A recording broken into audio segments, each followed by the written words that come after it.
বিবাহিত মহিলাদের জন্য কিছু টিপস দেব, কথাগুলো মন দিয়ে শুনুন, আপনাদেরই কাজে লাগবে। নাম্বার 1, বন্ধু বান্ধব সবাই দামি গয়না পরছে, বন্ধু বান্ধব সবাই তারা দামি দামি শাড়ি পরছে, সালোয়ার পরছে, তাই আমাকেও পরতে হবে, এই ভেবে কখনো হাজব্যান্ডের উপর চাপ দেওয়া উচিত নয়।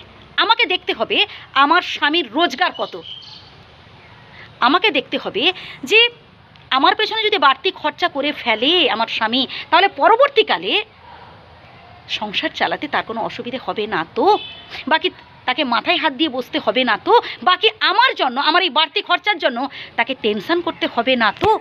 ভাই কথাগুলো মন দিয়ে শুনুন, শেষ পর্যন্ত শুনুন, তাহলে বুঝতে পারবেন। সব সময় একটা কথা মাথায় রাখবেন, আপনার পরিবার সুখে থাকবে আপনার পরিবারের প্রত্যেকটা মানুষ যদি খুশিতে থাকে। আচ্ছা, হয়তো আপনার স্বামী কি আপনার হয়তো হাজব্যান্ড হয়তো এত কিছু না ভেবে যে আমার স্ত্রীকে খুশি করার জন্য, আমার স্ত্রীকে সুখে রাখার জন্য হয়তো কিনে দিলেন, কিন্তু আপনাকে মনে রাখতে হবে যে আমাকে এই যে দামি দামি গয়না কিনে দিচ্ছে, আমাকে এই যে এত শাড়ি, এত জুতো, দামি দামি এত সব জিনিস আমাকে যে কিনে দিচ্ছে, আচ্ছা সে ধার করে কিনে দিচ্ছে না তো, সে লোন নিয়ে কিনে দিচ্ছে না তো, সে যে আমাকে কিনে দিচ্ছে তার অন্য জায়গায় ঘাটতি হচ্ছে না তো। একটিবার ভেবে দেখবেন।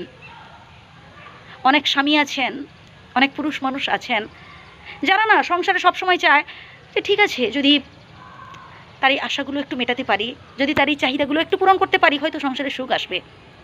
কিন্তু না ভাই, আপনি যত ভাবছেন যে না এইসব চাহিদাগুলো আপনি সবসময় মিটিয়ে যাওয়ার চেষ্টা করবেন, এরকম ভাবছেন, এই চাহিদা আরও বাড়তে থাকে। এবং তার সাথে আমি আমার বান্ধবীদের বলবো, বান্ধবী মানে আমার কলিগদের